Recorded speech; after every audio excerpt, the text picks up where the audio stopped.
Thank you very much. Gee, with that enthusiastic welcome, I think I should probably just say thank you for coming and come back again sometime.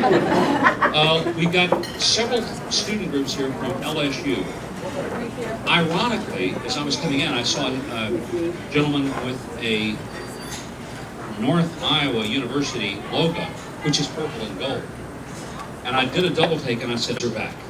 We're not that fond of LSU." And I walk into the room, I got 40 people from LSU here. I didn't mean it, guys. Actually, it doesn't matter. You can't vote in the Iowa caucus. But hopefully by the time we get to Louisiana, you guys will all say, you know, despite Huckabee's misgivings about the Tigers of Baton Rouge, we still think he would be the best president. So anyway, I'm delighted you guys are all here. What an incredible opportunity that you're experiencing, and I'm grateful that you're here, because if people want to understand the political process, there's no better place to do it than Iowa. And one of the reasons is because the intensity of the presidential process in Iowa is unlike any place else in the country.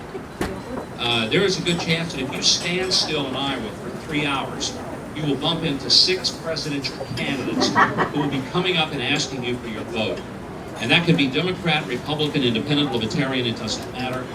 Most people in Iowa understand this, but the national media, as many times as they've covered Iowa, still don't get it. Because you'll hear these pundits sitting around their nice little well-lit tables in New York and Washington, and they will try to tell you what the people of Iowa are going to do. And having either participated in or observed this process for several election cycles, the one thing I'm convinced of is that the people sitting in Washington and New York don't have a clue about what the people of Iowa will do until the people of Iowa do it. And it's really one of the most remarkable parts of the presidential election process. You are in the epicenter of all of the political world over the next 30 days. Because what happens in this state on the 1st of February will change the trajectory of the entire election process. Up until now, everything has been based on what the latest polls were, most of which were taken with a sample of 200 or 300 people across the country, meaning absolutely nothing in terms of how this election is going to actually play out. What happens in Iowa on the night of the caucuses really does change things, and one thing that I think a lot of people fail to understand is that the caucuses are an incredibly intense process. And it's one of the reasons that I believe that Iowa, and I'll say this to those students who are from the St. Louis area, Principia College, delighted to have you guys here as well. And we have students from Illinois and from Louisiana. But the thing that makes this so important is that the process of running for president, quite frankly, is a lot like the NCAA tournament and March Madness. I don't care if you have a spotless regular season record. When you get into the tournament, if you lose an early game, you're going home. And if you don't win some early games, you will not be in the Final Four, regardless of what your record is. In many ways, it doesn't matter what all of the ups and downs of the process has been. Nobody in America has voted yet. The first people who will vote in the entire process live here in Iowa. And until they vote, the template has not been set. Once they vote, things really get interesting. But the Iowa voters are unlike voters who just happen to be driving home on the way to work, hear a radio commercial. Oh yeah, it's election day. I'll stop by my precinct and I'll spend 10 minutes marking a ballot and heading on home for dinner. Because the Iowa caucus is a little more intense than that. It means you go out to a drafty firehouse or schoolroom and you spend several hours on a cold, wintry night. And you stand up with your neighbors and people in your community, folks you go to church with. You advocate for your candidate. And the voters who go and spend that kind of time in that intense of an environment are frankly voters who are well informed. They're not superficial voters. They know issues. Chances are most of the people have met every candidate in their particular party. In many cases, they've met those candidates multiple times. In some cases, they've met candidates of both parties. It's not uncommon. And they come with a much different point of view than people who just casually vote in many of the later states. So that's why when people say, well, we know how this is going to turn out, I would assure you, nobody can predict how it's going to turn out, because in the last 2 election cycles, 2008 when I won, and I got more votes than anyone in the history of the Iowa caucus, something I didn't even know till a few months ago. But now that I know it, I tell everybody, because I think it's pretty cool. And then 4 years ago, when Rick Santorum won, a week out, he was like in 6th place out of 7 candidates in low single digits, and nobody thought he was even a contender, and he shot up within 5 days to end up winning. It's a very fluid process. We polled over 5,000 people in Iowa just before Christmas, and here's what we found. Of the 5,000 people that we polled, 75% of them have not made up their minds. 58% of them aren't even leaning clearly toward one candidate or another. It's that wide open. So I want to begin just by a little process stuff, and then to just say to you, this has been, of all the election cycles that I've been involved in, this has been one of the most bewildering. Because it's almost as if that the more experience, the more preparation that one has had for this job, it's almost like it's a detriment rather than an asset. Have you noticed that? Well, I've noticed that. I just want you to know. I mean, I was a governor 10.5 years and a lieutenant governor before, and not just anywhere, but in Bill and Hillary Clinton's Arkansas, which was the most hostile political environment for a Republican in the country. I know you may think it was Massachusetts, Vermont, Maine, New York, New Jersey, maybe California or Oregon, but Arkansas had fewer Republicans and more Democrats elected than any state in the country. When I became lieutenant governor, I was only the 4th Republican in 150 years elected to state office, the first in 25 years, and the only one in the Capitol. I was sworn in the House chamber, and by the time I got back to my office, Webb Hubbell, Hillary's law partner, who was then at the White House, had ordered my door to be nailed shut. So I go to open the door to the office of Lieutenant Governor in the state capitol. I couldn't get in. The door was literally nailed shut. That was my introduction to the hardball reality of Clinton-era politics. For 20 years, they had owned that state. I was re-elected lieutenant governor and then became governor when the Democratic governor was forced to resign because of felony convictions. I mean, it got bad in Arkansas. For a while, we used to say, if you asked the governor, how many terms have you served? The response was, you mean office or prison? I mean, we used to say the 5 most feared words of an Arkansas politician were these: will the defendant please rise? And when I became governor, we went after the corruption that had long enveloped that state. And over the course of about 3 years, we saw 17 different public officials indicted, tried, convicted, and removed from office. And folks, I don't know about you, but I think a lot of the burning out of the corruption is exactly what we need to see in Washington, D.C., just as I had to fight for it in Arkansas. You have to start with a clean slate. Our government will never be the servant of the people. Government will make the people the servant of government. And that is not how our American system of government is supposed to work. And it's one of the reasons we need a real reform election. But we need somebody who has done this before. Somebody who understands the nature of the executive branch of government.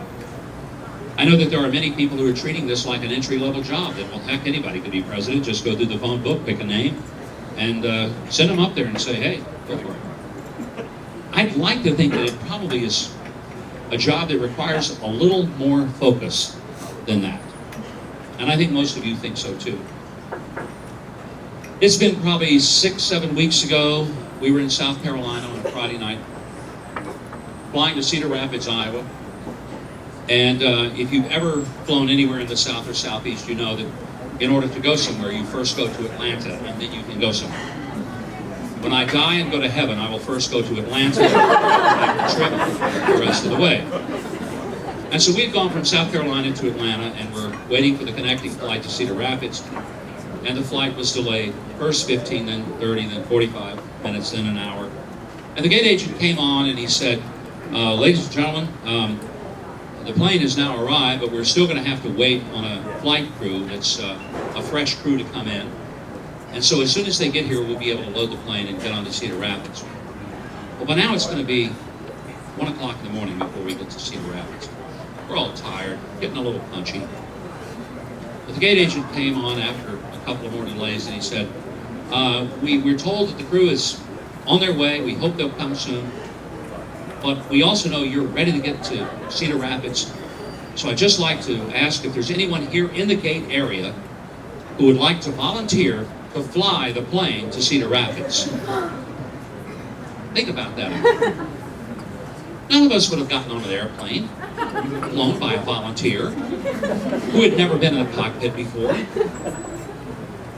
But I ask you, would you entrust the future of your country to somebody to lead this nation who had never been in the cockpit, much less flown through heavy headwinds and major storms? I just think that in selecting the next commander-in-chief and someone who is going to shepherd the executive branch of government, having somebody who understands the unique role of the executive branch might come in handy at some point. There are a lot of good candidates running on the Republican side, and I'm not going to disparage the others. I'll let you do that. But I would tell you that we are in a world of hurt in this country. Economically, things are not going as well as the president would like to tell you that. And if you think they're going great, all you needed to do is to go to the layaway counter at Walmart just before Christmas and look at the faces of the people and listen to them, and you realize this country is not doing well economically by many people in the bottom of the economy. In fact, wages for the bottom 90% of the economy have been stagnant for 40 years. They're not getting better. The country is in trouble militarily. We have threats, the likes of which we have not faced ever in our history. Threats not only from governments like Iran, but threats from terrorist groups like ISIS, which has now grown with the GDP larger than the GDP of the state of Florida. That's stunning. And despite the president saying they're a JV team, or that they're contained, they're anything but. And they continue to grow because our strategy in fighting them has been completely boneheaded. And it's why we need to approach the future that many of you in this room have a lot more vested in than even me, because I'm close enough to the finish line. My wife, who's here with me today, we're probably going to be okay. I mean, we're not that many years to the sunset. But we've got 5 grandkids. And unless something dramatically changes in this country, life is not going to be all that terrific for our 5 grandkids, or for yours. And that's why this election is so important. It's not about personalities, although there's nothing wrong with having one. It's not about publicity. It's not about how many ads a person has. It's not about how much money a person has raised. If you just want somebody who can raise a lot of money, send him to head the United way. It's really about leadership and about having a core set of principles that you believe you will come out of office with the same you went in with, and that you can be counted on for the consistency of that. Well, I'm going to spend most of my time here today letting you ask questions, and here's how this works. You can ask anything you want. In politics, we call this Q&A, and most of you think that stands for questions and answers. If you have ever run for office, it means questions and avoidance. You ask anything you want. I just try to avoid having a career-ending answer, because we got lots of TV cameras back here and a lot of iPhones recording everything I say, so there's no such thing as an unguarded moment. Anyway, I'll try to answer your questions, and you feel free. I'll repeat the question. That way, people who didn't hear it will be able to know what it was, and if it's not a question that I really wanted to answer, I'll just make up the one that I wish to hit bad, then I'll repeat it accordingly. All right, who'd like to go first? Yes, sir. Yes, sir. My name is Bob Reese. I'm a local planner. I have a question about USPWS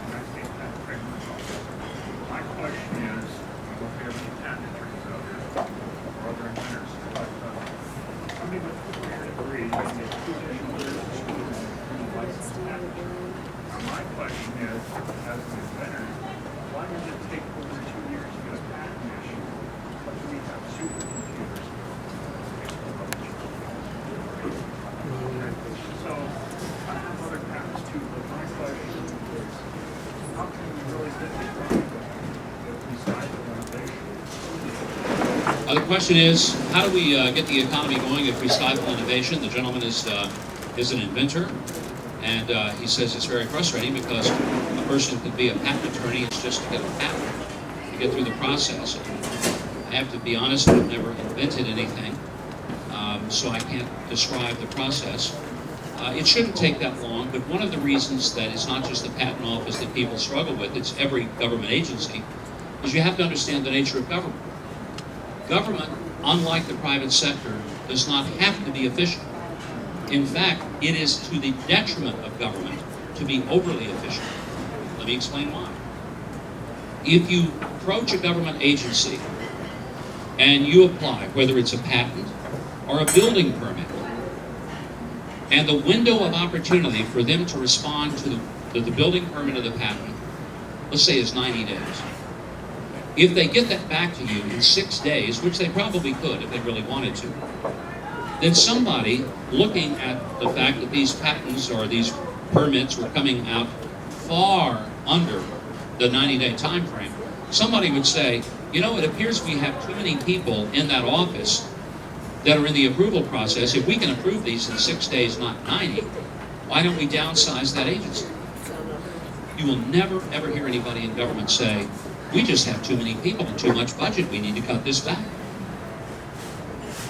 So things in government get slow-walked because if there's a 90-day window, I can almost assure you that it will be day 89 before the permit ever comes back for approval. And it is the nature of government to protect the institution of government. Now, if you were in the private sector, there's an incentive for you to move something in and out as quickly as possible because that makes room for the next customer.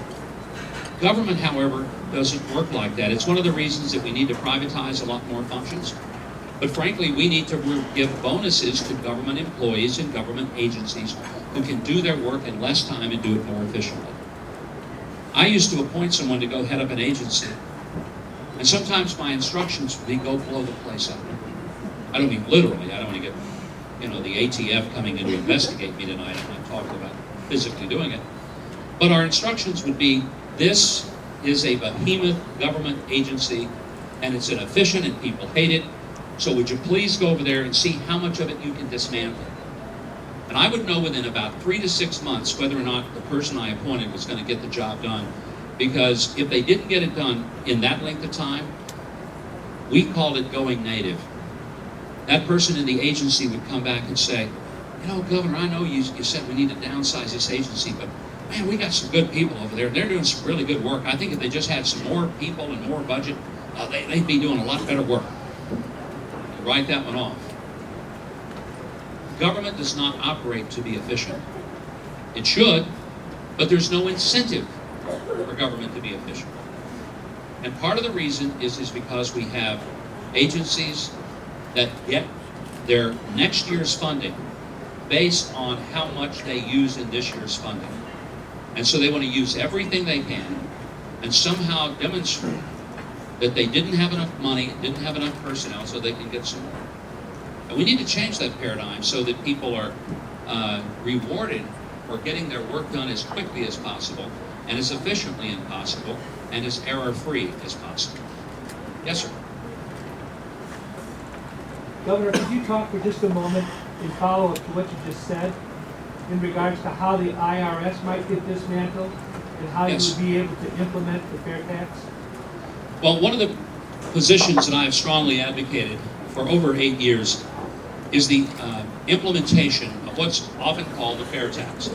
A little background. Back in 1995, a group of Houston businessmen put several $1 million together, and they hired a group of economists from Boston University, University of Chicago, Harvard, MIT, some of the top schools in the country. And here's what they commissioned them to do. They said, propose for us and develop a proposal for a way for the United States to fund itself with the most efficient, growth-oriented tax plan. And if it's the current income tax, then tell us that's the best way. If it is a flat tax, come back with that. We put no restrictions, and we have no agenda. You're the economist, go figure it out and come back to us. The economists worked on it, and after several years of intense study, over $22 million of research. They came back with a plan that was in fact a flat tax. But unlike the traditional flat tax that some candidates proposed, the fair tax is a flat tax on consumption rather than a flat tax on income. Now, it is the only plan that gets rid of the IRS. Let me be blunt. I think the IRS is a criminal enterprise. It's a rogue agency. I'll even go so far, I think its very nature is unconstitutional, because in our system of jurisprudence, we are presumed innocent until we are proven guilty by a jury of our peers. And the burden of proof is on the accuser, not the accused. The IRS is the only government agency in which you are presumed guilty of having messed up on your taxes until you show up with a shoebox full of receipts to show that you are not in fact guilty of either evading or avoiding taxes that you owe. And the burden of proof is on you, the accused. And if the government is right, they will charge you interest and penalties and perhaps put you in jail even without a trial. But if the government is wrong, it's not like you get all your money back plus interest. All you get is maybe get to keep the money that you originally made. Here's what the fair tax does. We would pay tax at the point at which we purchase. And one of the reasons we have lost so many manufacturing jobs, 5 million in fact since the year 2000, the reason we've seen 60,000 manufacturing plants in America close since the year 2000 is because we tax capital and labor, something that the Chinese and most countries around the world do not do if they're going to export. So I'll give you an example. The chair you're sitting in, suppose that chair were made in North Carolina. Used to make a lot of furniture in North Carolina. We don't much anymore. Why? Because it's cheaper to make it in China or Mexico. Here's why. If you make that chair in North Carolina, we're going to tax the people's labor who built it, and we will tax all of the raw products that went into it.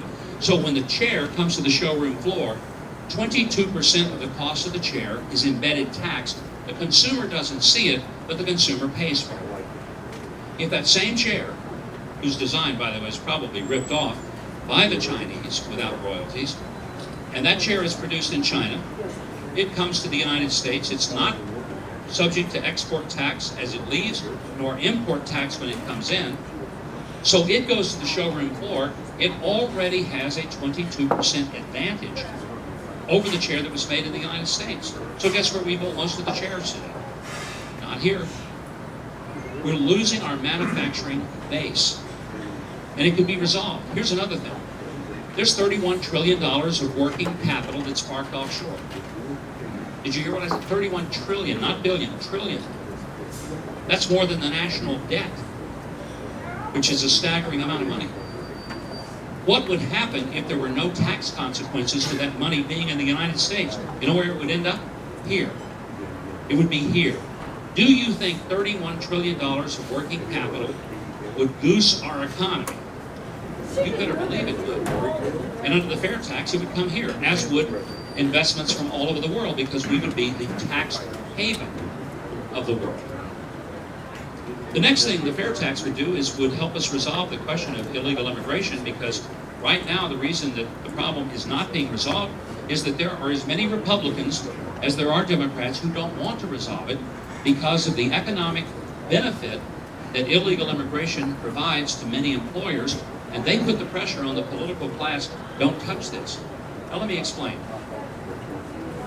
For those of you who are students at LSU, we got several of you here, let me just pick you. What's your name?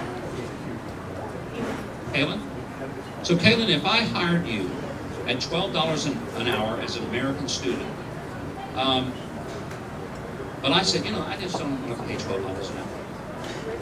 So instead, I hired, what's your name? Kylie. Kaylin and Kylie. Of course you guys would sit together.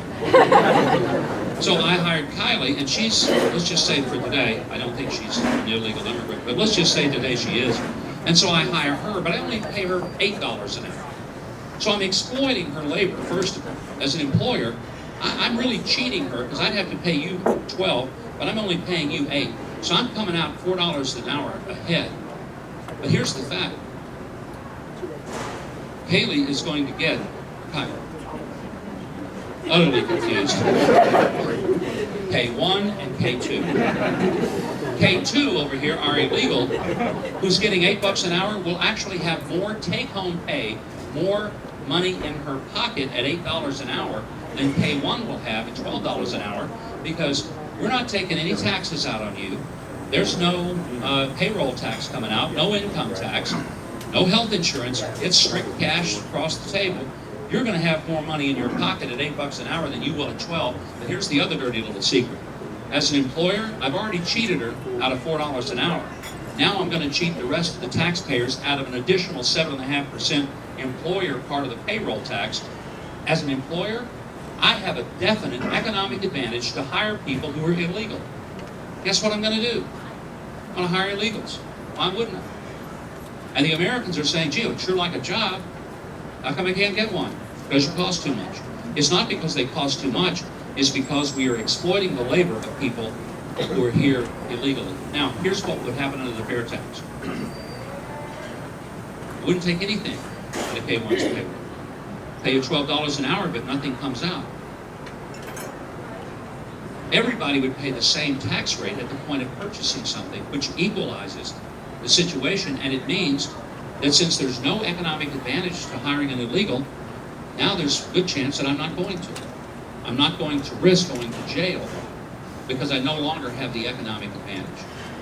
So that's why I'm a strong supporter of the fair tax, which, by the way, I want to say again, is the only plan that gets rid of the IRS. Because any other plan that taxes income still has to have the IRS asking you how much did you make, and you have to report it to the government. Look, I'm going to take the position, I don't think it's any business of the government to know how much money you made and where you made it, as long as it was legal. And the best way to deal with your tax consequences is when you buy something, you pay the tax. And that would be a much better tax arrangement, I'm convinced, and it would make our economy grow, and grow dramatically. And with a growing economy, we fully fund Social Security, we fully fund Medicare, we can fund our military, pay off the debt, and we can get back up on our feet. It's a long answer, but it's a pretty important question, so I'll take a little extra time with it. Yes, sir. I'm John Strong, Army veteran, West Des Moines, and would you agree that Putin wants Hillary to be president so Putin can kick around the United States of America? And I want to make the point that Hillary brought the noise and fraud into the White House to disrespect the veterans. And I'm asking all Republican candidates to make the promise that if elected, they'll never bring Dean Fonda to the White House like Hillary did. Well, John, I think you can rest assured that I would never bring Jane Fonda to the White House. And I would also suggest to you that if I ever ask her, which I wouldn't, I'm pretty sure if I were the one asking, she would never come. But I think the question, do I think that Putin would want Hillary to be president? Probably, because I think he knows he could push her around. And I say that because, remember when she went to Russia and said, I brought the reset button? What an embarrassing, total disaster that turned out to be. And the only thing that was reset was Putin's resolve. The Russians have decided that this administration is not to be feared nor trusted, and so they've done pretty well what they wanted to do.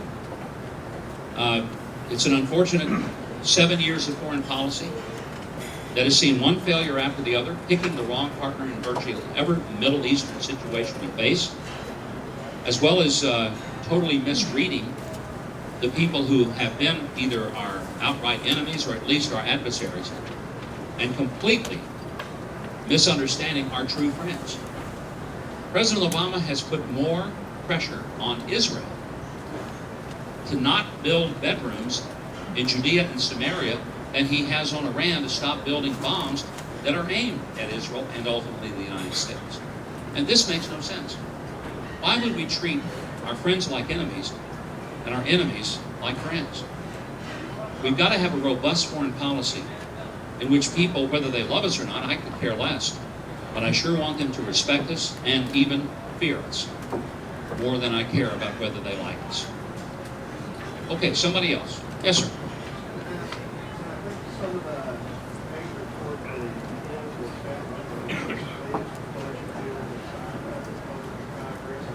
Yes. So it's kind of like, why shouldn't we, like other politicians, the president, it seems like they get the same old mess. Basically, the Republicans caved in and said, we got to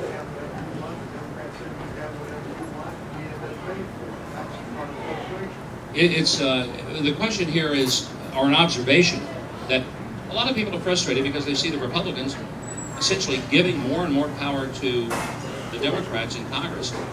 The passage of the last budget bill was truly an embarrassing moment for Republicans across the country. And so part of the frustration of saying these guys are politicians and maybe electing someone who isn't, I get that. But I just want to remind everybody, I've never gotten a paycheck from Washington. I've never worked there. You got some people on the ballot who've been in the Senate, been in the Congress. If you want to blame them, go ahead. You can't blame me.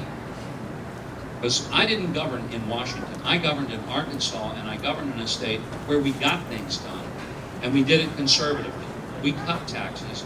We reformed education, rebuilt our roads, changed our healthcare system. We actually accomplished something, and I did it in the face of headwinds. I wouldn't run for president if I just thought, gee, it comes with a nice airplane and a pretty cool house.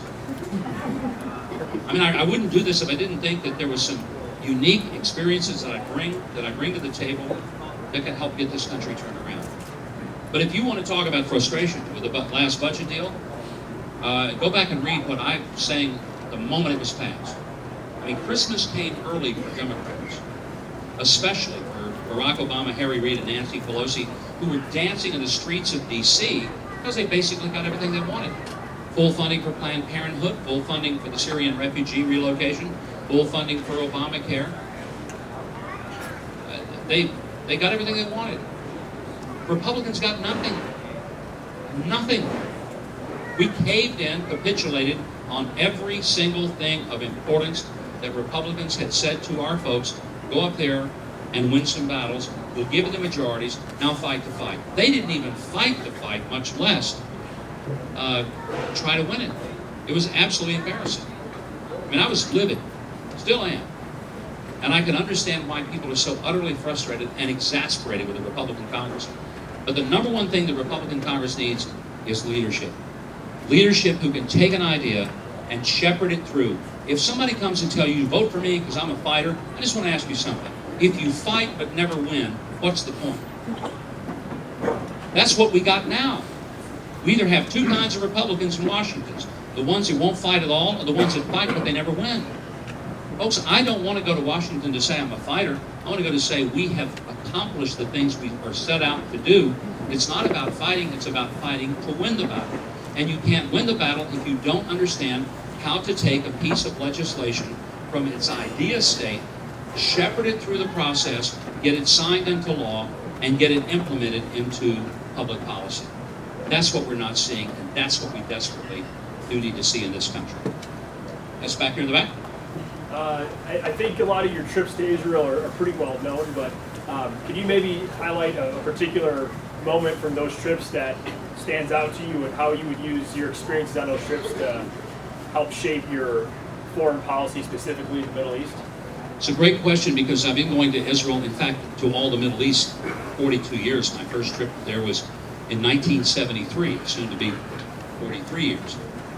July 1973, the first time I was in the Middle East, and I was in Syria, Lebanon, Jordan, Turkey, Israel. I've been going back to the Middle East for all these many years. I've been to Israel so many times I've lost track. Most years I'm there 3 or 4 times a year. One of the things that I've come strongly to the conclusion is that Israel is the only reliable ally that we have in all of that part of the world, really from the Atlantic Ocean to Asia, because it's the most stable government. It's the one government that allows its people to have freedom of speech, that gives women full rights, that is a true democracy in which people not only can select their government, but if you've ever been to Israel, people can criticize their government, and boy, oh boy, do they ever do it. If you think we're hard on our government, you ought to see how the Israelis go after their elected officials. And as painful as that is for the officials, the positive is that people aren't shot in the street or put in jail or hauled off, never be seen again because they criticize government. And that's a powerful part of what makes our country unique and what gives us kind of the mirror image and organic relationship with Israel. We need to recognize that Israel is a powerful, reliable, and important ally to us. And when you ask for, is there a specific thing? I've known Bibi Netanyahu for many years going, back to before he was in government. And I've been in the Prime Minister's office repeatedly. Usually every time I'm there, we visit. And the one thing that I have noticed in the past few years is that for the first time in all of my years, 42 and a half going to Israel, for the first time I sense in the Israelis that they no longer truly feel that America is with them like they always have. And I try to assure them, whether I'm talking to the Prime Minister or the Defense Minister or whoever I'm talking to, please do not let it ever settle upon you that the attitude of some of our leaders, not all, but some of our leaders, is a reflection of the attitude of the American people. Because I still think that overall the American people believe that our relationship with, friendship with, and alliance with Israel is a critical part of our long-term strategy for safety, security, and peace in our own country. And I really do believe that. Let me take a final question from back here. Yes. Yes. Sorry, thank you so much for coming today, and I'm just thrilled to see the international community come to consensus at the Paris conference recently, just regarding how to address some of the world's most pressing environmental issues. And I'm curious, if elected president, what specific actions would you take to support the Paris Agreement and to pursue a sustainable future? It's an excellent question. Let me be very candid with you and tell you I would not support the Paris initiatives. And the reason I wouldn't is because I think they're utterly phony, and I think that they are contrived by governments that would put an extraordinary burden on the United States and our ability to produce and use energy, but it would not change the behavior of the other countries in the pact because they won't follow it.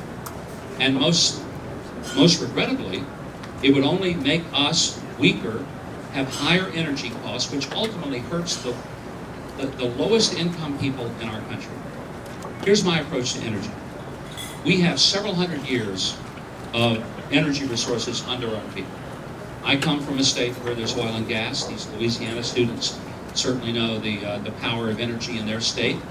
I'm in a state in Iowa that has a lot of investment in wind energy, as well as in renewables, ethanol and biodiesel, which I think are terrific. And I'm one of those candidates, not because I'm in Iowa, but because I recognize the value of sustainable growth in the energy market. And by the way, though some candidates have been very critical of renewables and ethanol, it has helped reduce energy costs by 16%, and it's helped energy to burn cleaner and greener, which is something we should all want. But we can't ignore the energy sources that we have. My goal as president would be for America to become the #1 energy exporter in the whole world. And two of the reasons, one is economic, the other is to change the balance of world power. What we do in changing the balance of world power in energy is this. Right now, the reason that Russia, the Iranians, and the Saudis have money to finance terrorism and aggression is because they sell energy to Europe, Africa, and Asia. I want to take those markets away from them. I want America to sell energy to Europe, Africa, and Asia. I want to bankrupt Russia, bankrupt Iran, and bankrupt the Saudis. Because when we take their energy money and their marketplace away, we take their ability to fund aggression and terrorism right out of their hands. So we change the balance of world power in a way that nothing else will. Domestically, when we become the super producer of energy and the #1 exporter, here's what happens. Millions of Americans have jobs that they don't have right now. Millions of Americans, good jobs. By making the energy continually less expensive, it means that single mom who's driving her kids to daycare, dropping them off, and then going to work, when we lower her gasoline cost to get to and from work from, I know it's low right now, about $1.68 a gallon, but when we make it permanently $1 a gallon rather than 3 or 4, we give her the biggest pay raise she's ever had. And the 84-year-old widow who lives in South Arkansas, where I come from, on a 105-degree, just terribly hot day in August, she doesn't have to sit there and swelter in that heat, subjecting herself to death from overheating. because she can't afford to turn on the air conditioning, she turns on the air conditioning, turns it down to 72, and enjoys a nice, comfortable day because the energy cost is such that she can afford it. Now, in the meantime, we will be developing cleaner, greener energy sources all the time. We'll do it because we're in a competitive marketplace and somebody's going to figure out how to do it more efficiently. We're beginning to see it. Ethanol is a part of that. Wind is a part of that. Nuclear is a part of that. Solar is a part of that. I'm for all of the above. But what I'm immediately for is for America to become the #1 energy exporter for our economic benefit and to challenge the balance of world power. And in doing that, just like back in the 60s and 70s, and particularly in the early 70s and throughout that decade, we realized that we were polluting the air and the water in this country. None of you students will be old enough to remember, but some of us old guys will. You remember when the Cuyahoga River in Cleveland caught fire? Does anybody remember that? If you do, you're old as dirt, just like me. I just wanted to, no, I didn't mean to insult you, but you remember the pictures of that? The river, folks, the river was burning. It was on fire. It was so polluted, there was so much petrochemical soup in that river that a fire started and the very surface of the river burned for days.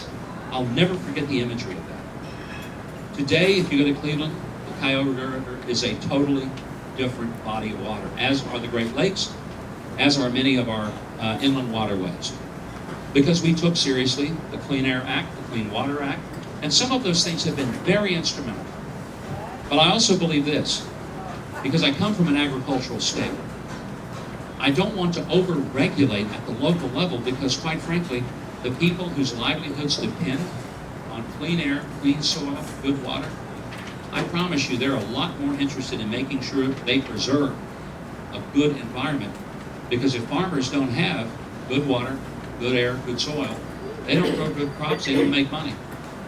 Nobody is more vested in ultimately the preservation of the environment than the people who make their livelihood from it and who have to make sure that it's sustainable so that not only the next crop year, but the next generation, they'll still be able to raise crops with growing yields on it. And that's something I think a lot of times people who maybe are at the Paris conference, they don't fully appreciate or understand. So that may not be the answer you wanted, but it's as honest an answer as I can give you. Thank you. And that's the only kind I know how to give. And by the way, it's the only one that I can now give because I've been told that your time is over, even if mine isn't. So let me just conclude by thanking the Bull Moose Club for giving me the opportunity to be here. I don't know if there's any kind of honorary membership to be a Bull Moose. Do I have to wear antlers or anything like that? Okay, that's great. To thank all of you, especially you Iowa caucus voters, for being here. All the students from LSU and Principia, and is there an Illinois school here? Or is Principia? That is you guys. I thought you were on the Missouri side. You're in the Illinois. But you're in the St. Louis area. Yes, sir. East St. Louis. Yes, sir. Okay. Every time I think of East St. Louis, I think of Chevy Chase driving the family vehicle as Clark Griswold getting his hubcap stolen. So be careful out there. One final word to all the Iowa caucus goers. Folks, it's less than 30 days. February 1st. Can I just tell you something? I know it's cold out there today.